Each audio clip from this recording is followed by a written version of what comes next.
श्रीमद् भागवत महापुराण सप्तम स्कंध 7वां अध्याय। इस अध्याय में आज आप सुनेंगे प्रहलाद जी द्वारा माता के गर्भ में प्राप्त हुए नारद जी के उपदेश का वर्णन।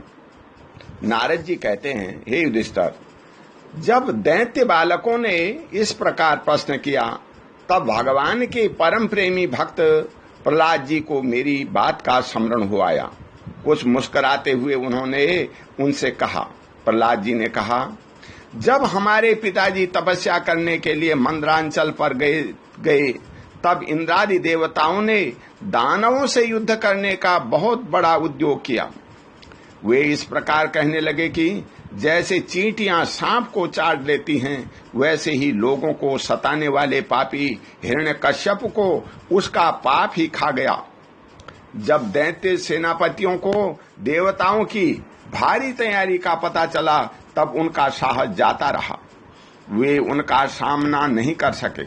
मार खाकर स्त्री, पुत्र, मित्र, गुरुजन, महल, पशु और साज सामान की कुछ भी चिंता न करके वे अपने प्राण बचाने के लिए बड़ी जल्दी में सब के सब इधर उधर भाग गए। अपनी जीत चाहने वाले देवताओं ने राजमहल में लूट खसोट मचा दी। यहाँ तक कि इंद्र ने राजरानी मेरी माता कयाधु को भी बंदी बना लिया। मेरी माँ भय से घबरा करके कुररी पक्षी की भांति रो रही थी और इंद्र उसे बलात् लिए जा रहा था। देववश देवर्षि नारद उधर आ गए और उन्होंने मार्ग में मेरी माँ को देख लिया। उन्होंने कहा, हे देवराज, यह निरपराध है, इसे ले जाना उचित नहीं। हे महाभाग, इस सती साध्वी पर नारी को तिरस्कार मत करो, इसे छोड़ दो, तुरंत छोड़ दो। इंद्र ने कहा, इसके पेट में देवद्रोही हिरण्यकश्यप का अत्यंत प्रभावशाली वीर्य है। प्रसव पर्यंत यह मेरे पास रहे। बालक हो जाने पर इसे मारकर मैं इसे छोड़ दूंगा। नारद जी ने कहा, इसके गर्भ में भगवान का साक्षात परम प्रेमी भक्त और सेवक अत्यंत बली और निष्पाप महात्मा है। तुम में उसको मारने की शक्ति नहीं है। देवर्षि नारद की इस बात को सुन करके उसका सम्मान करते हुए इंद्र ने मेरी माता को छोड़ दिया और फिर इसके गर्भ में भगवत भक्त है, यह भाव से उन्होंने मेरी माता की प्रदक्षिणा की तथा अपने लोक में चले गए। इसके बाद देवर्षि नारद जी मेरी माता को अपने आश्रय पर लिवा गए और उसे समझा बुझा करके कहा कि बेटी, जब तक तुम्हारा पति तपस्या करके लौटे तब तक तुम यहीं रहो।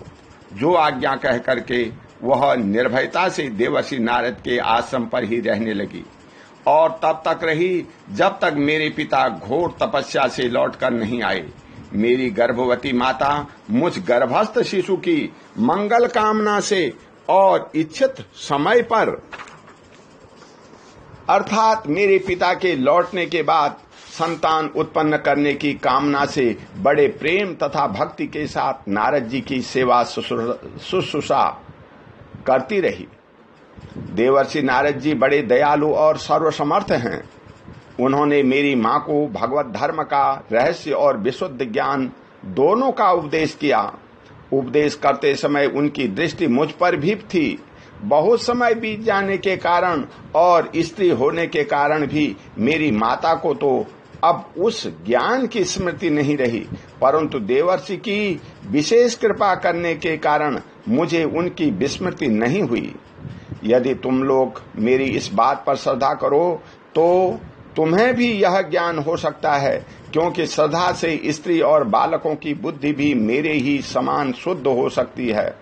जैसे ईश्वर मूर्तिकाल की प्रेरणा से वृक्षों के फल लगते, ठहरते, बढ़ते, पकते, क्षीण होते और नष्ट हो जाते हैं, वैसे ही जन्म, अस्तित्व की अनुभूति, वृद्धि, परिणाम, क्षय और विनाश, ये 6 भाव विकार शरीर में ही देखे जाते हैं। आत्मा से इनका कोई संबंध नहीं है। आत्मा नित्य, अविनाशी, शुद्ध, एक, क्षेत्रज्ञ, आश्रय, निर्विकार, स्वयं प्रकाश, सबका कारण, व्यापक, असंग तथा आवरण रहित है। ये 12 आत्मा के उत्कृष्ट लक्षण हैं। इनके द्वारा आत्म तत्व को जानने वाले पुरुष को चाहिए कि शरीर आदि में अज्ञान के कारण जो मैं और मेरे का झूठा भाव हो रहा है उसे छोड़ दे। जिस प्रकार स्वर्ण की खानों में पत्थर में मिले हुए स्वर्ण को उनके निकलने की विधि जानने वाला स्वर्णकार उन विधियों से उसे प्राप्त कर लेता है, वैसे ही आध्यात्म तत्व को जानने वाला पुरुष आत्म प्राप्ति के उपायों द्वारा अपने शरीर रूप क्षेत्र में ही ब्रह्म पद का साक्षात्कार कर लेता है। आचार्यों ने मूल प्रकृति, महत्त्व, अहंकार और तन्मात्राएं, इन 8 तत्वों को प्रकृति बतलाया है। इनके 3 गुण हैं, सत्व, रज और तम, तथा इनके विकार हैं 16, 10 इंद्रियां, 1 मन और 5 महाभूत। इन सब में एक पुरुष तत्व अनुगत है। इन सब का समुदाय ही देह है। यह 2 प्रकार का है, स्थावर और जंगम। इसी में अंतःकरण, इंद्रिय आदि अनात्म वस्तुओं का यह आत्मा नहीं है। इस प्रकार बाध करते हुए आत्मा को ढूंढना चाहिए। आत्मा सब में अनुगत है, परंतु है वह सबसे पृथक। इस प्रकार शुद्ध बुद्धि से धीरे धीरे संसार की उत्पत्ति, स्थिति और उसके प्रलय पर विचार करना चाहिए। उतावली नहीं करनी चाहिए। जागृत, स्वप्न और सुषुप्ति ये तीनों बुद्धि की वृत्तियां हैं। इन वृत्तियों का उसके द्वारा अनुभव होता है। वही सबसे अतीत, सबका साक्षी परमात्मा है। जैसे गंध से उसके आश्रय वस्तु का ज्ञान होता है, वैसे ही बुद्धि की इन कर्मजन्य एवं बदलने वाली तीनों अवस्थाओं के द्वारा इनमें साक्षी रूप से अनुगत आत्मा को जाने। गुणों और कर्मों के कारण होने वाला जन्म मृत्यु का यह चक्र आत्मा को शरीर और प्रकृति से पृथक न करने के कारण ही है। यह अज्ञान मूलक एवं मिथ्या है, फिर भी स्वप्न के समान जीव को इसकी प्रतीति हो रही है। इसलिए तुम लोगों को सबसे पहले इन गुणों के अनुसार होने वाले कर्मों का बीज ही नष्ट कर देना चाहिए। इससे बुद्धि वृत्तियों का प्रवाह निवृत्त हो जाता है। इसी को दूसरे शब्दों में योग या परमात्मा से मिलन कहते हैं।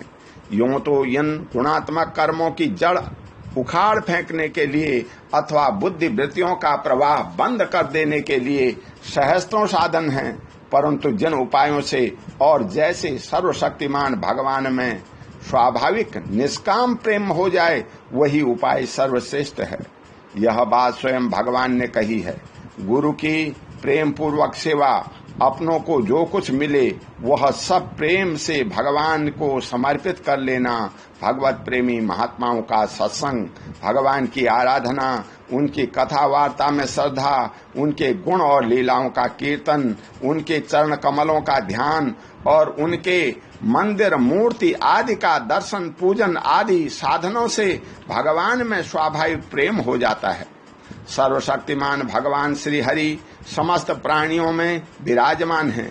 ऐसी भावना से यथाशक्ति सभी प्राणियों की इच्छा पूर्ण करे और हृदय से उनका सम्मान करे।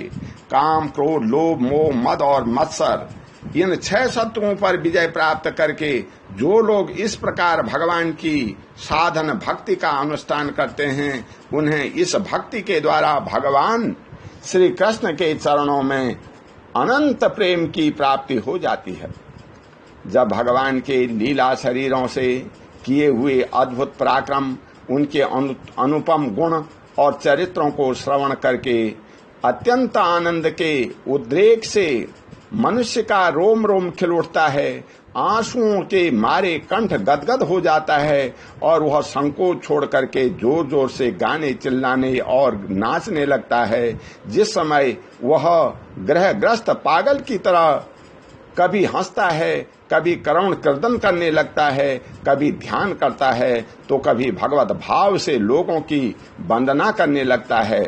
जब वह भगवान में ही तन्मय हो जाता है, बार बार लंबी सांस खींचता है और संकोच छोड़कर हरे जगतपते नारायण नारायण कहकर पुकारने लगता है, तब भक्ति योग के महान प्रभाव से उसके सारे बंधन कट जाते हैं और भगवत भाव की ही भावना करते करते उसका हृदय भी तदाकार भगवतमय हो जाता है। उस समय उसके जन्म मृत्यु के बीजों का खजाना ही जल जाता है और वह पुरुष श्री भगवान को प्राप्त कर लेता है। इस अशुभ संसार के दलदल में फंस करके अशुभमय हो जाने वाले जीव के लिए भगवान की यह प्राप्ति संसार के चक्कर को मिटा देने वाली है।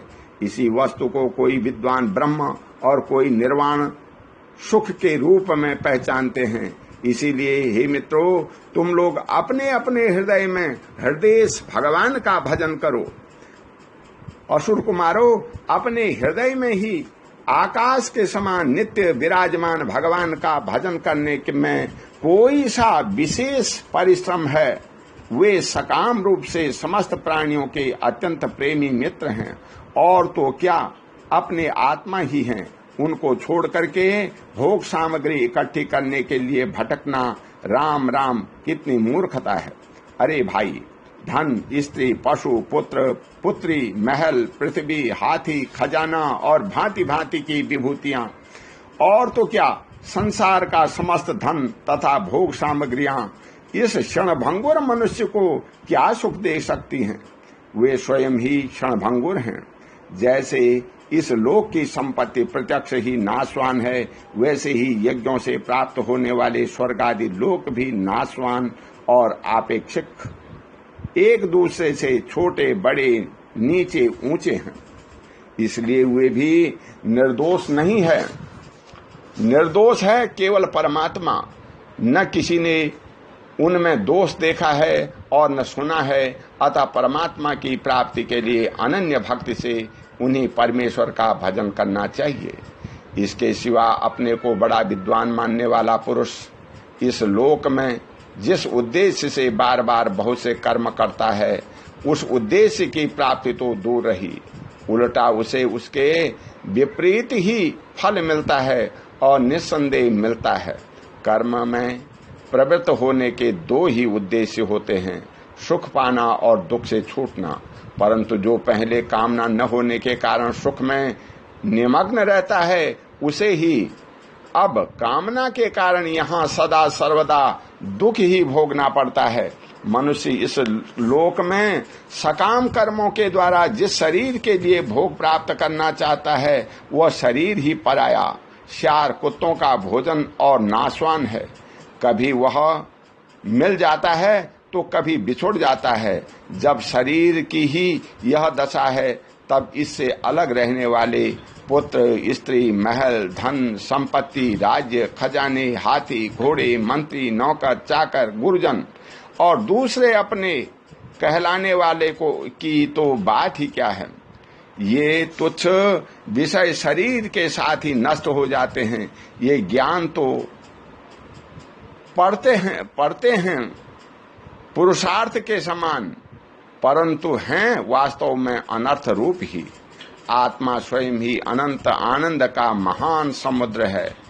उसके लिए इन वस्तुओं की क्या आवश्यकता है। भाइयों, तनिक विचार तो करो। जो जीव गर्भाधान से लेकर के मृत्यु पर्यंत सभी अवस्थाओं में अपने कर्मों के अधीन होकर के क्लेश ही क्लेश भोगता है, उसका इस संसार में स्वार्थ ही क्या है। यह जीव सूक्ष्म शरीर को ही अपना आत्मा मान करके उसके द्वारा अनेकों प्रकार के कर्म करता है और कर्मों के कारण ही फिर शरीर ग्रहण करता है। इस प्रकार कर्म से शरीर और शरीर से कर्म की परस्परता चल पड़ती है और ऐसा होता है अविवेक के कारण। इसलिए निष्काम भाव से निष्क्रिय आत्म स्वरूप भगवान श्री हरि का भजन करना चाहिए। यदि धर्म और काम सब उन्हीं के आश्रय हैं, बिना उनके इच्छा के नहीं मिल सकते। भगवान श्री हरि समस्त प्राणियों के ईश्वर, आत्मा और परम प्रियतम हैं। वे अपने ही बनाए हुए पंचभूत और सूक्ष्म भूत आदि के द्वारा निर्मित शरीर में जीव के नाम से कहे जाते हैं। देवता, दैत्य, मनुष्य, यक्ष अथवा गंधर्व कोई भी क्यों न हो, जो भगवान के चरण कमलों का सेवन करता है वह हमारे ही समस्त कल्याण का भाजन होता है। दैत्य बालकों, भगवान को प्रसन्न करने के लिए ब्राह्मण, देवता या ऋषि होना, सदाचार और विविध ज्ञानों से संपन्न होना तथा दान, तप, यज्ञ, शरीर और मानसिक सोच और बड़े बड़े व्रतों का अनुष्ठान करने मात्र से नहीं, भगवान केवल निष्काम प्रेम भक्ति से ही प्रसन्न होते हैं और सब तो विडंबना मात्र ही हैं। इसलिए दानव बंधुओं, समस्त प्राणियों को अपने समान ही समझकर सर्वत्र विराजमान सर्वात्मा सर्वशक्तिमान भगवान की भक्ति करो। भगवान की भक्ति के प्रभाव से दैत्य, यक्ष, राक्षस, स्त्रियां, शूद्र, गोपालक, अहीर, पक्षी, मृग और बहुत से पापी जीव भी भगवत भाव को प्राप्त हो गए हैं।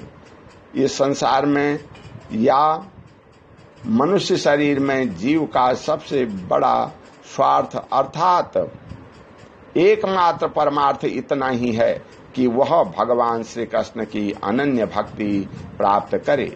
इस भक्ति का स्वरूप है सर्वथा, सर्वत्र, सर्वदा, सब वस्तुओं में भगवान का दर्शन।